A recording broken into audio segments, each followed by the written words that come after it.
I get it. You're burning the candle at both ends, and hiring seems like the simple solution. Maybe you're seeing a drop in inquiries and it seems like it's time for a new website or a rebrand.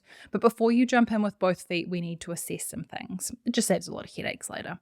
We want to be sure you have a budget, an idea of what you're hiring for, and have thought everything through so that you hire for the right role and set yourself up for success. Now, that doesn't mean everything will go perfectly. Planning doesn't guarantee that, but we've all seen people who have done what someone else did and got a very different result. Welcome to the Digital Hive podcast, where we talk all things marketing for creative small businesses. Today, and over the next 2 episodes, we're talking hiring, especially hiring marketing help, whether that's ongoing support, a specific project, or even your first employee.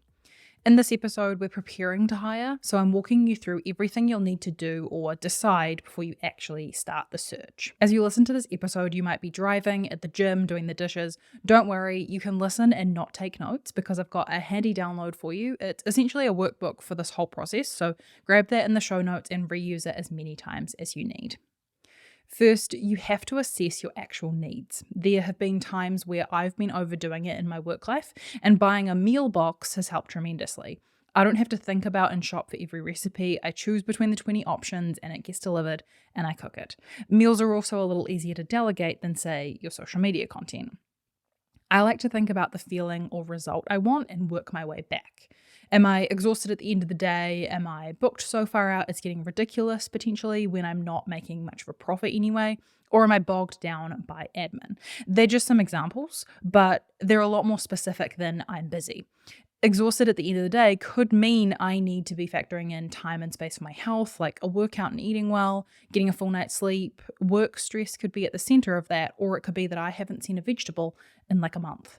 2 very different solutions, or at least 2 very different pieces of a puzzle to try. Now, I could hire someone, but unless they're making me a green smoothie, I'm not likely to see my health improve. Now, in theory, hiring makes you have more time, and then you can use that time to focus on, say, the vitamins, but it actually takes a lot longer than you think to gain that time back. And in the meantime, you dedicated enough time to write a job description, held 6 interviews, called references, and onboarded a whole human. I also see people far too often who fill that space with another work thing when their original objective was to spend less time working. Being booked really far out could mean you hire help, but creating systems and processes for yourself as well as that future person can save you time too. And if you aren't making a profit but you're booked out, it might be time to increase your pricing. After all, you have to pay that person's salary somehow, and right off the bat, they're not going to be able to take on projects solo anyway. Being bogged down in the admin might mean you need a system, a software, and automation. You could also hire an online business manager, a virtual assistant, or an accountant, depending on the type of paperwork. What I'm really getting to here is that I've seen people hire to solve a problem that could have other possible options, and then with hindsight, we can determine that hiring wasn't the simplest solution. A lot of people hire for a specific reason. They don't then share that reason with the person they hire, meaning they can't talk about it or set reasonable expectations together, and then they later are annoyed or disappointed when that hire doesn't solve the problem. That solution you seek has to be woven into what you hire for. They need to know all about it, and you need to act accordingly all throughout the process. Each of these processes and many other problems in business can be solved by hiring, possibly by hiring a specialist for a one-off project or hiring an employee. You might decide to hire, but get really specific about the role. There are so many nuances that I couldn't cover each eventuality in a podcast, but let's break down some of the decisions you need to make to hire at the right time and hire a great fit person in a well-planned out role. To create this series, I reached out to some trusted sources with a few questions about how they have hired in the past, what they learned, and what they might do differently or sooner with that hindsight. In these 3 episodes, I'll be sharing my experience and knowledge from being a marketer, working with clients often who have changed provider and might still have some trust issues based on what others have or haven't done. But I'll also be sharing the experience of 3 guests that I've had on the show before. Those guests are Alison Haynes, pattern maker of Alison Haynes Design and host of the How Fitting podcast. Michelle Winterstein, the brand designer and creative director of MKW Creative Co. and podcast host of the Kiss My Aesthetic podcast. And Rachel Anderson, interior designer of Aurora Interiors. The most common hires small businesses make in their marketing are when they want to move their business to a new level and choose to do that through their branding or a website. Most businesses wouldn't consider hiring an employee for this, so a one-off project involves looking for an expert. Rachel shared with me about when she hired to fit a specialist need. She said that she was ramping up her business to go full time. She wanted to make sure she had a good brand messaging and direction. So she joined a branding and marketing incubator in order to get one-on-one help to find her voice and ramp up her social media. Launching her new website was another marker for hiring someone as well, and she found that referral through the incubator. She knew that overarching branding would need to be first so she could find her voice with help and make sure all the underlying copy on social media, emails, and the website were authentic to her and her work. For me, branding was a major thing I decided to hire for after I DIY'd my first logo. You could not even call what I made a brand because it truly was just a logo. I used hard black and hard white even. I decided to invest in my branding not only because I didn't have the skills myself to design it, but because I knew that my taste far exceeded my abilities. So it wasn't something that I would be able to learn in the near future. I wanted to be super proud of my brand design, each individual part as well as the whole thing, and I didn't want to have imposter syndrome about it because I had designed it. The same was true for my brand photography. In theory, you can DIY your brand photos, but I would again have imposter syndrome. Also, the stress of checking framing and the shots was just too much. In saying that, I didn't hire anyone to help me choose the shots I wanted. I did talk to my photographer about it, but I knew I could figure that part out myself, so I didn't buy a shoot list or a course for that part. I learned some lessons about it along the way, but it turned out really well. On the other hand, I've DIY'd my podcast. I've chosen the equipment with a couple tips from people in communities I'm in, chose the music myself, planned the format, found the guests, and for the most part, I've produced the whole show myself. At one point, I worked with a virtual assistant for transcript editing and social media posting, but that was somewhat short-lived near the end of season 2. That only really ended because of my needs at the time, and it was almost a year before I actually did season 3, so in a way I probably should have kept going with that, but at the time it just didn't fit into my calendar. It's not that I would never outsource managing my podcast to a production company or hire a strategist to get out of my own head. It's just that right now I'm good with what I'm doing. Then there's the times you need to bring someone onto your team as either an employee or contractor to work with you on a regular basis with recurring tasks or projects. Once you've eliminated everything you can automate, streamline, and processize to save you time, you've got to make a decision. You also could decide to bring someone on to do that process of automating and streamlining and processizing for you, but that's less of a marketing hire in some ways, so we'll leave that for a future episode. Alison shared that she had to turn down client work because she was too busy. She decided she didn't really need to be editing and scheduling her own podcasts, and so she set out to find someone who could do that specific piece of work. She still finds the guests and records everything before handing it over to that hire. Michelle hired to get her time back. She was wearing too many hats herself and needed to stay in her zone of genius. Both of these options are quite different, but they raise great points. Alison hired to free herself up to deliver work, but didn't necessarily hire someone who would contribute to that service delivery. She chose to hire someone who would contribute to her marketing funnel and more specifically her podcast so she could continue to show up consistently. Michelle started by hiring a junior designer to help with exporting and organizing client files because it weighed her down and it was the thing she hated the most. Later, she hired people to expand her service offering without stretching herself too thin, and now has members of her team who work with her clients on podcasting, content, and ongoing merch projects. Michelle still designs every brand and is the creative director for their other work, but she doesn't do every part of their output anymore. She also has team members who help with project management and admin as well as her own podcast. We talked about this a little more when I was on her podcast, but she also shares about it frequently and has her team on her own show. I'll link to that in the show notes. Next is knowing what you want. Once I decided I'd hire an expert for those niche parts of my marketing, the brand design and photography, I needed to make a bit of a checklist in my mind of what I wanted. I wanted the right price, so I set a tentative budget of what I realistically had available, mostly so I didn't go overboard and get swept up in all the shiny things and add-ons and get real about whether I could afford them. Then I started to work on my taste and deciding what I wanted. I worked on my brand from a non-visual standpoint so I could explain what I needed. Alison shared that her experiences taught her that business owners should know what they are expecting from the relationship in terms of communication style, outcomes, your involvement, and communicate that to the person you're hiring. She said it's unfair to have expectations of them that aren't made clear to them, which I totally agree with. The obvious part is the deliverables, the output of that person. It's the most clearly stated part of any working relationship. What often goes unsaid is the how. Back to that reason of why you're hiring, that should lead the so-called return on investment that you're wanting. That's essentially the result you want. For some hires like brand design, what you want is the design to represent the brand you're building. And while a great designer is needed, your brief and also who you choose is super important to that. When I chose to work with Michelle, the same Michelle who shared her insights for this miniseries, I knew I wanted someone who had range. I didn't want my brand to look like the sister brand of every other brand made by that designer. I could tell this not only by the range of work in Michelle's portfolio, but also because she broke down the how and the decisions she made along the way as part of her service, and also documented that on social media. So I could see she did it. I didn't have to trust it based off a note on the sales page or proposal. This wasn't necessarily something I was looking for initially. I didn't know quite how I would be able to tell that they'd designed specifically to my brand. But when I saw Michelle breaking it down, it was just a no-brainer. In a funny turn of events, she actually designed 2 honey-related brands right after one another, and they look completely different because our briefs were different. We actually spoke about it at the time, so I knew she was making a conscious effort to make them different, but I wasn't worried when I found out. That's just one thing on my checklist, but you get the idea. At this point, it's also critical to identify the skills you can teach versus the ones they need to have already, and in some ways the type of person they need to be. This will differ a bit when you hire a specialist for a project versus an employee. But in that same example of the brand design and the photography, I knew that the packages I chose, partially because of my budget and existing marketing knowledge, wasn't going to include a great deal of time spent on discovering what my brand was. I knew I needed to show up with the brief and fill out the onboarding form, knowing that. If I didn't have the experience I do, I would have needed a different package or potentially to work with someone else first.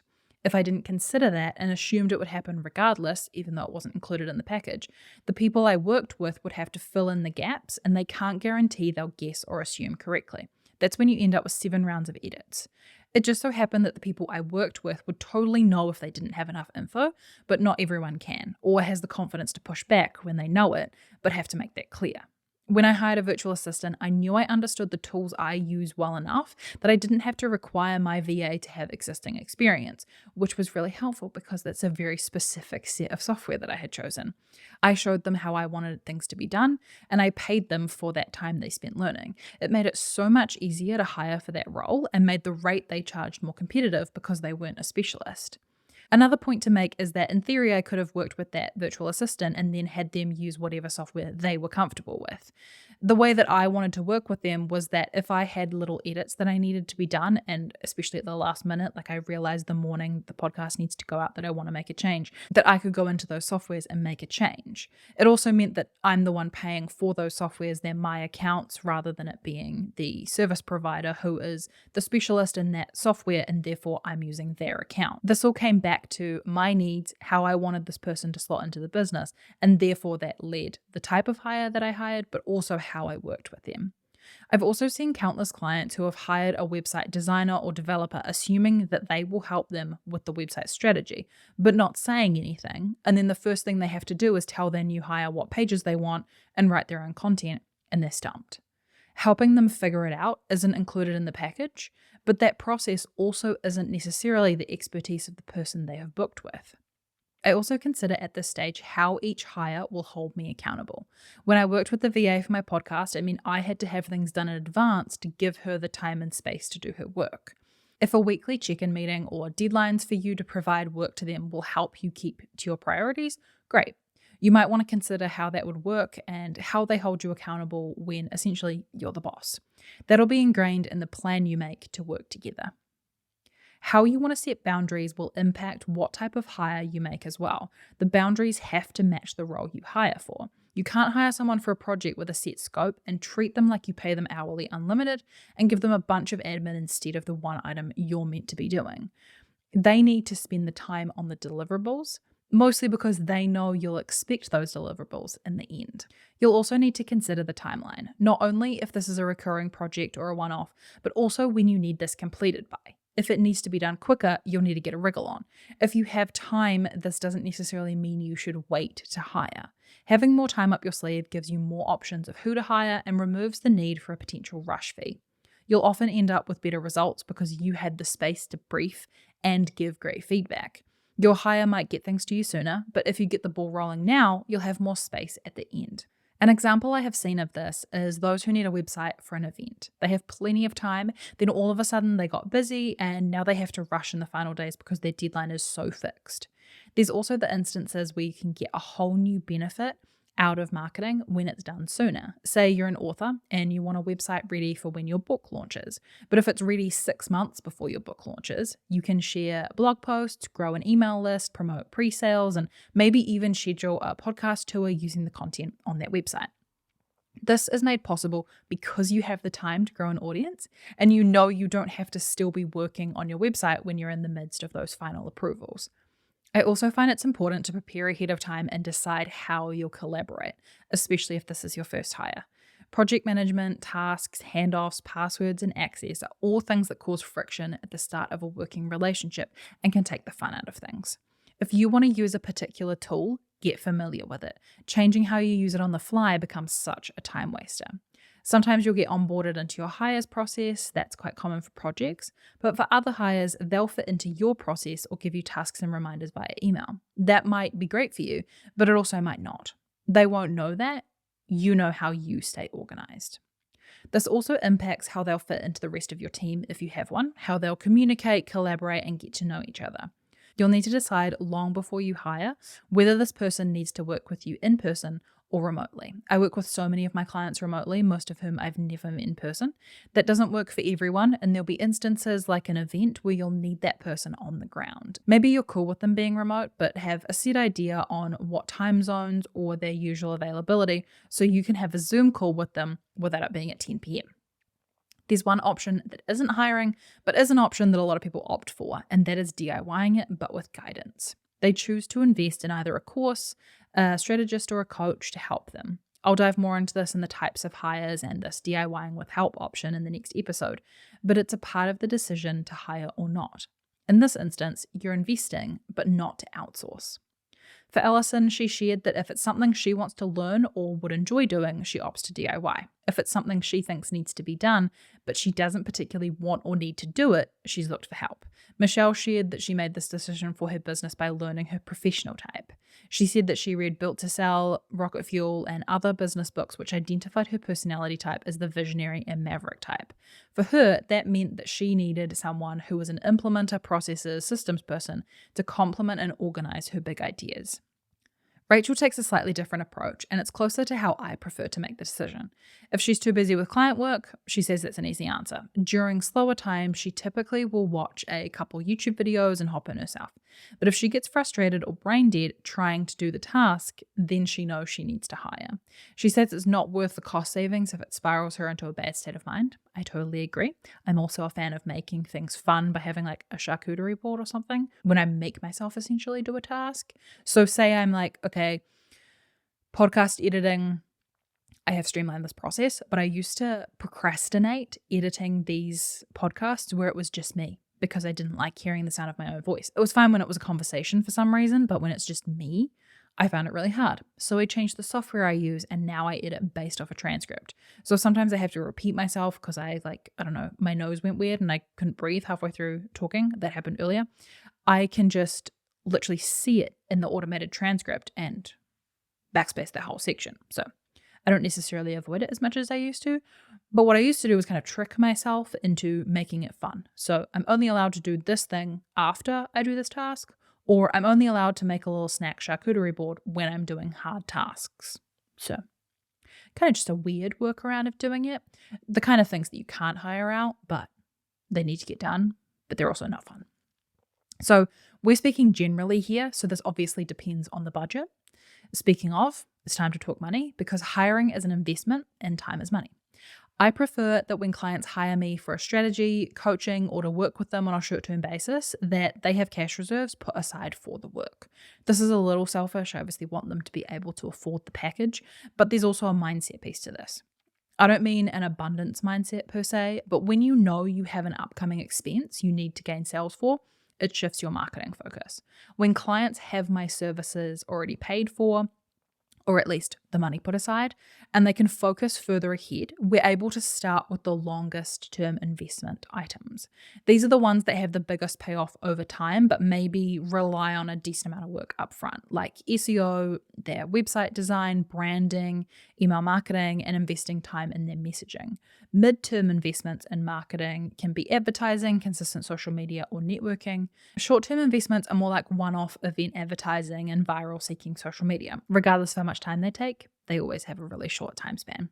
I prefer to do a blend of each, while also laying a bit of a foundation that's repeatable or evergreen before we go to the short-term stuff. To do that, I want them to be thinking further ahead in a financial sense so they don't caveat every decision with the income they need, especially since most of the work we do is them DIYing after they work with me, or in the sense of coaching while they work with me. Obviously, any separate investments like a photo shoot, we'd consider in a financial lens as well, but we just want to make sure that they're not thinking of things in terms of like, okay, but I have that invoice due next month for you, so therefore I need to make these decisions. Especially because when it comes to money, people often don't like to say those kind of things. When I signed on my clients on a retainer basis in the past, I would often remind them that we may not see results for 3 months, and the true results will start to show in 6 months, depending on their business model. Naturally, if their sales journey takes 9 months, we won't see much impact on revenue till then, if not longer. We talked about this specifically so they understood how much budget they'd need to set aside before the marketing started paying for itself, or at least partially paying for itself. I'd then be really clear in those reports about the slow growth that we were seeing, and when we were seeing positive results right off the bat, but they weren't usually revenue-related analytics, I'd make that really clear. The reason I default to straight up cash is because we don't know how long those results will take to impact the bottom line, and this is a business, so money is really important to keep things moving. I don't want anyone doing some shuffling around to make a marketing hire. That said, you can start small and build over time. Budgeting ahead of time of a new hire is really important because things like your profit, expenses, and the pricing of your offer needs to account for this hire or project long before you bring them on board. This is why I love an annual plan or say CEO days, a la being boss. You're reflecting and planning ahead of time. I speak with my clients about a 5-year goal quite a lot and how we can take action now and plan for the next 2 years from now to make those goals happen, focusing only on the things we have control of, rather than hoping someone will approach us or a magical pixie fairy will do everything that bridges that goal with their current actions. It's like if I wanted to win the lottery because I hardly ever buy a ticket. You might start with the minimum viable version like a DIY logo, DIY website, cobbling together your own social media and email marketing strategy and testing the market before moving on to investing, and that's perfectly fine. When you're hiring, you'll need to have some idea of what the market rate is for the experience you're looking for. Experience costs money, although there are sometimes anomalies of those who choose to price differently. There's also the option of hiring for a smaller project, then working with that same person every quarter or 6 months to expand on their previous work. A lot of business owners shy away from sharing their budget. This is problematic for 2 reasons. We can't be sure if you don't know and are hiring without knowing your budget, if you're trying to get a feel for the market, or you just won't tell us what your budget is. A lot of people will assume that you just won't tell us. The second is that we need to establish trust. The reason marketers ask for your budget isn't always so they can price you something based off the maximum of that budget. I'm sure some do, but it's so often a how long's a piece of string kind of thing. The less content you put out or time invested into something by an expert, it's generally relative to the results. If you have $1,000 a month but only invest $200, you'll see much slower results over time. Going back to that goal helps you decide if you want to be flush with cash for now or grow that audience, for example. If we know your budget, we can offer you either one option or maybe 3 that are within your budget, and you'll make a decision based on what you'll get out of it, hence the need to know what you want. If we don't know your budget, we're kind of just throwing options out there based on other things you've said. If we know what you want and what budget you have right now, we can give you the best options to suit. Personally, I just always figure, great, this is what we have now, let's solve the most pressing issues, and when the budget refills or grows, we'll take that next step. Honesty is simply the best policy. Since you'll only reach out for proposals, quotes, or list a job description after you know what you want, you can do a bit of research to find the going rate. If you have to book calls to get pricing, just make it clear what you want, but you're getting a feel for what options you have before you set your budget. You'll also get much more qualified information. Also, just because someone doesn't post their prices on their website, it's not actually a red flag. It might be that they don't want others to know how much their clients are investing. I've heard that from some coaches that their clients were actually getting comments from other people about how much they were investing. So then they took it off their website. It also might be that their pricing is highly tailored to the project. And then others choose to have you register your details to get a pricing breakdown. Everyone has their reasons, and it'd be less than 1% who are doing it to lure you in and then spring a price and pressure you to sign up on the call. If you want to chat to someone but don't necessarily want to waste their time and yours, you can always ask ahead of a call what their starting rates or a range is. I asked Alison, Michelle, and Rachel how they budgeted for their first hire. For Alison, she said she knew she could start small and she figured that if she could buy back some of her time, she could earn more with client work, so she took the leap. Michelle considered the competitive hourly rate for her role she was hiring for against what her fee was to the client to calculate her profit margin, since she first hired for someone who would work on billable tasks. Essentially, she was able to up her billable total. Rachel budgeted by understanding her monthly financial commitments and weighing it against the time it would take away from her hourly client work. She said it was an easy decision for her first year to ensure she stayed focused on building client relationships. We talked more about that client relationship process when she was on the podcast, so that's linked in the show notes if you want to hear more about that. I have a separate account for savings in my business account, so that helps me see the total separately between my cash account and anything I've put aside.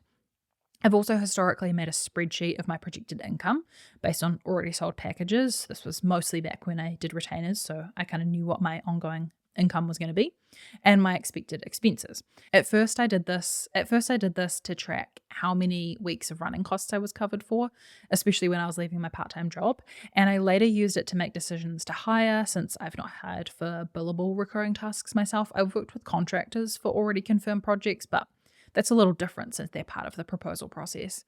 It was a simple spreadsheet, but it also helped me to see not only whether I could afford things, but how much my expenses were adding up to, so I could make decisions about software or other tools I was using to expand that runway or make room for a different investment.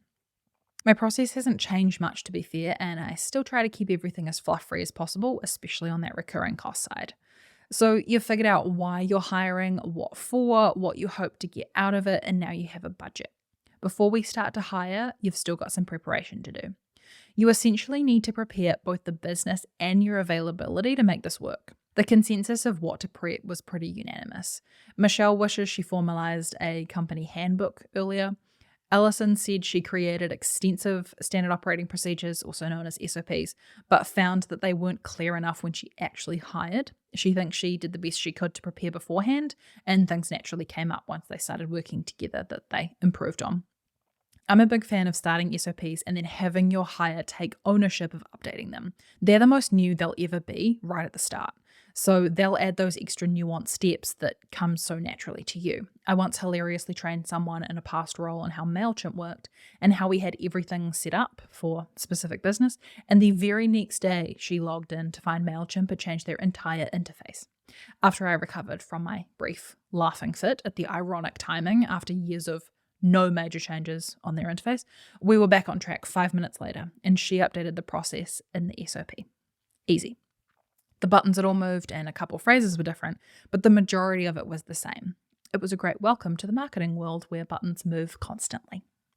Rachel said that moving forward, she wants to make sure she has her files in order, having an organized portfolio, brand standards, and examples of work she's done herself, so they can see how she writes in her own voice.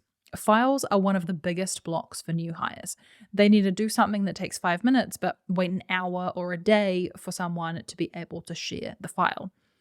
They're not necessarily just sitting on their hands while they wait for that, but it does certainly mean that they have to change task and then come back to it, and it's a whole process. There's a checklist in the download, but logos and any other part of your brand design, brand photography, fonts, and your standard operating procedures don't have to be locked down like it's the Mona Lisa. I love a Google Drive folder or Dropbox, but if you have an on-site server, that works too. Your brand rules, how to use each part of your existing messaging, brand design, and imagery should all be documented so it's clear for everyone instead of being interpreted at every review. Beyond the specific items to get you prepared, time tracking is a great place to start. It helps you paint a more accurate picture. This might illuminate just how much time you spend on each thing, so you can see really clearly what's taking over and also where things might be taking longer or actually less time than you thought.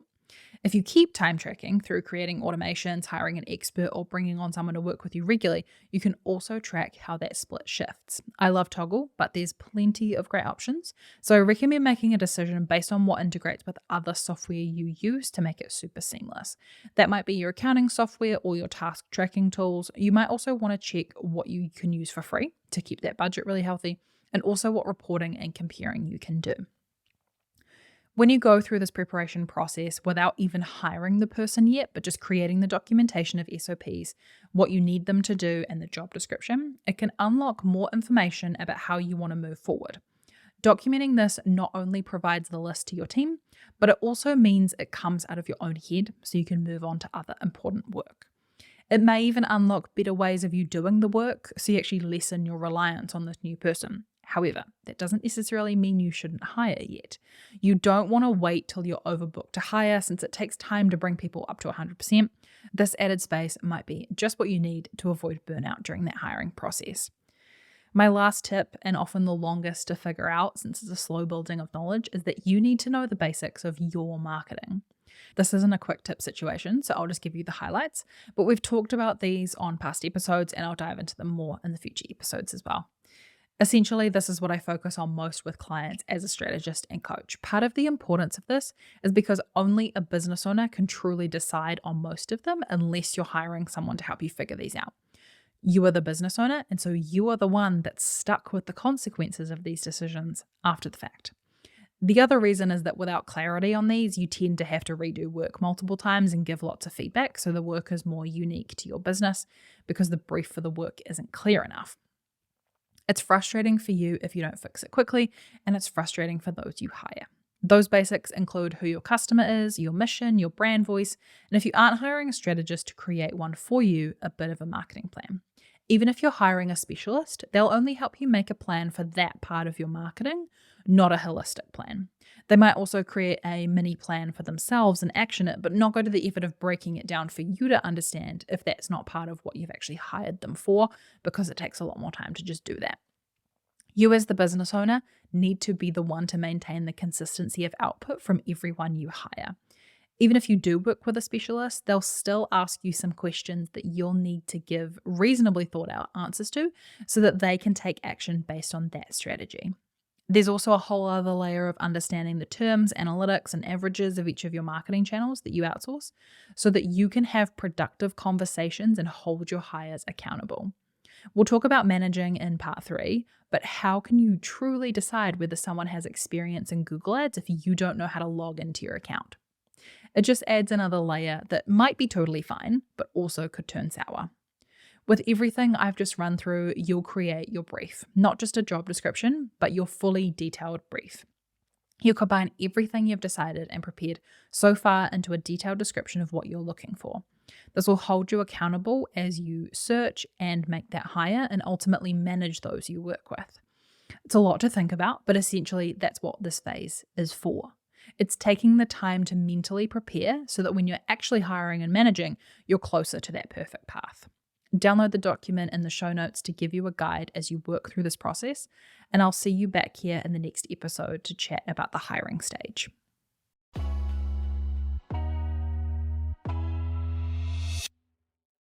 Thank you for joining me for this episode of the Digital Hive podcast. If you're enjoying the podcast, I'd love it if you could share it with a friend or on Instagram and tag me at Honeypot Digital. To find out more about Honeypot Digital and the work I do, or to find more episodes of the podcast and handy tips for small businesses marketing online, head to honeypotdigital.com.